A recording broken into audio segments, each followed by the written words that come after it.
Muito bem, olha só, o nosso assunto agora é pecuária e você vai ver que a eficiência reprodutiva é determinante para a lucratividade de sistemas produtores de leite. Assunto que eu vou conversar agora ao vivo com a médica veterinária e professora da Universidade Federal de Lavras, Bárbara Azevedo Pereira Torres. A Bárbara já está com a gente conectada aqui. Seja bem-vinda, primeiramente, um bom dia para você, tudo bem? Bom dia, Felipe. Tudo bem com vocês? Tudo bem também por aqui, Bárbara. Obrigado mais uma vez pela presença. Eu queria começar essa nossa conversa te perguntando quais são os principais indicadores reprodutivos que os produtores de leite, pelo menos, devem acompanhar aí no rebanho. Como dar uma contextualizada para a gente. Perfeito, Felipe. Antes mesmo da gente falar dos principais índices, né? Eu acho importante a gente contextualizar a importância da reprodução dentro de um sistema, principalmente da bovinicultura de leite, né? Quando a gente pensa em vacas de leite, o nosso produto final de venda e de retorno de renda é o leite. E para a vaca dar leite, pelo menos em termos fisiológicos, ela precisa parir. E para ela parir, ela precisa emprenhar. Então, a gente controlar a reprodução daquele rebanho é uma forma da gente avaliar a eficiência, tanto reprodutiva quanto produtiva, e também a gente conseguir, de maneira mais ágil, detectar algumas falhas, que pode ser de manejo, sanitárias, que vem comprometendo a nossa lucratividade. Quando a gente pensa na bovinocultura de leite, né, como eu disse, nós queremos o máximo de animais em lactação, né, o máximo dentro da estabilidade daquele rebanho. Então, para a gente ter uma vaca em lactação, a gente precisa dessa vaca estar parindo. Então, nós temos vários índices que a gente pode utilizar, mas os principais deles seriam taxa de prenhez, que é a porcentagem de fêmeas que estão prenha dentro daquelas aptas para se reproduzirem no rebanho. Nós temos a taxa de concepção e a taxa de serviço, que vão trabalhar um pouquinho juntos, né? A taxa de serviço é o número de fêmeas que estão cobertas sobre as que estão reprodutivamente ativas, e a concepção das cobertas, quantos que ficaram gestantes. Então, de forma geral, a gente avaliar a porcentagem do rebanho que está gestante, que está sendo coberto e que está com capacidade de conceber. Pensando nisso, nós temos vários outros índices secundários que vão rodar ao redor desses. Nós temos o período de serviço ou período de espera voluntário, que é o tempo entre o parto até aquela fêmea ficar gestante. Por que isso é tão importante? No mundo ideal, no cenário ideal, nós queremos que a vaca nos dê um bezerro ou uma bezerra por ano, né? A gente consegue um parto por ano. E para conseguir um parto por ano, depois dessa fêmea parir, ela tem um prazo máximo para emprenhar, para conseguir me dar esse bezerro dentro desse ano. Então, por isso que esse período de espera entre parto e primeiro serviço, primeira cobertura, é tão importante. Nós também temos os dias em lactação, né? Quantos dias aquela fêmea está em lactação? A gente sabe que é importante a gente ter um DEL médio do rebanho mais encurtadinho, porque eu tenho fêmeas que estão mais no pico de lactação, mas como eu disse, é tudo ao redor de entender quantos por cento desse meu rebanho está ficando prenha, está sendo coberta, está tendo capacidade de gestar, e se ela não está demorando muito tempo após o parto a emprenhar, que isso é um grande problema que a gente tem, às vezes, na bovinocultura de leite. Pois é, eu estava dando uma lida antes da gente começar aqui a nossa conversa para me contextualizar também, e eu vi que o intervalo entre partos e a taxa de prenhez são muito citados. Qual a importância prática aí de cada um desses indicadores no desempenho do rebanho? O intervalo entre partos foi como eu disse para vocês, né? A fêmea pariu, quando que ela vai parir de novo? O ideal é que o intervalo entre partos não ultrapasse 12 meses. Até 15 meses é considerado um índice bom, tá, Felipe? Então a gente pode ter essa variação. Mas o ideal é que a gente quer que essa fêmea me dê um bezerro por ano.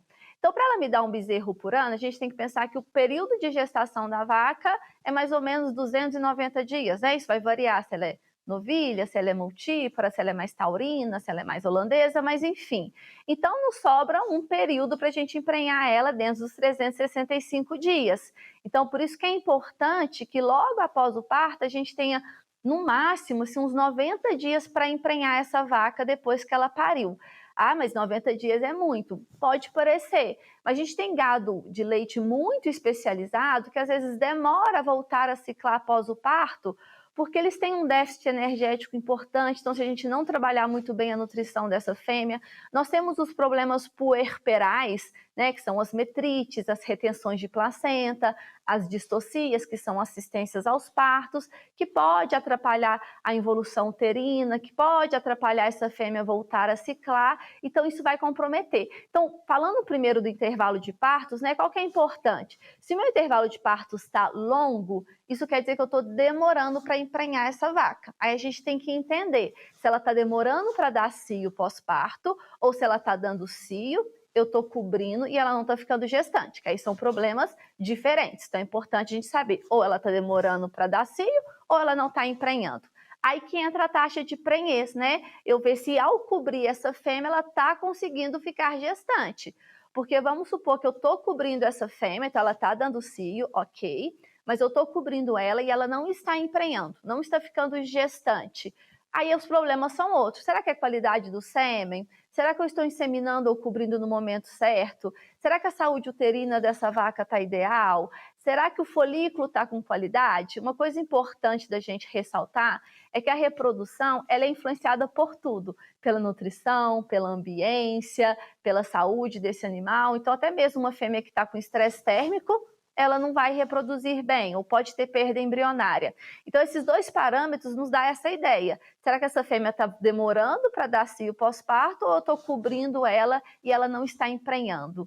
Que são os principais cenários que a gente encontra. Então, baseado nesses dois gerais, a gente consegue ter uma ideia do que está acontecendo no rebanho e buscar onde está a principal falha para a gente tentar ajustar esses índices. Por isso que é importante que, às vezes, visualmente, a gente não vai enxergar isso, a gente só vai enxergar quando a gente colocar esses números numa planilha e voltar em índices. Aí a gente enxerga, a gente desmembra da melhor forma possível, né, com a ajuda de um profissional, e a gente tenta resolver esse problema da maneira mais adequada para aquele sistema de produção possível. Se você me permitir mais uma observação que eu queria dizer, que às vezes eu falo, tem que emprenhar até 90 dias, tem que ter um intervalo de partos de 12 meses, mas isso não é regra, né? Isso é uma base que a gente tem, mas cada sistema de produção é único, cada sistema de produção tem o seu objetivo e cada sistema de produção pode trabalhar com o índice que é melhor para aquele sistema.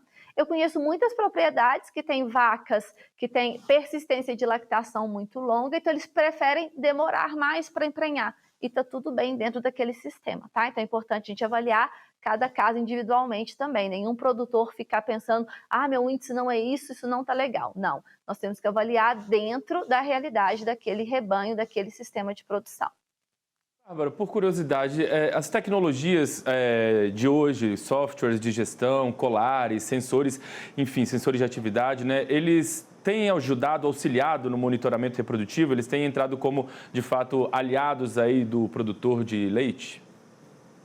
Muito, muito, né? A gente tem os softwares hoje de gerenciamento, onde nós vamos planilhando, né? A gente vai inserindo esses dados a todo momento que as coisas vão acontecendo e automaticamente eles vão gerando esses índices para a gente. É importante a gente ressaltar que esses índices geralmente a gente faz no intervalo de 21 dias, que é o ciclo reprodutivo da vaca, né? Então, dentro desses 21 dias, quantas vacas deram cio? O sistema vai me falar.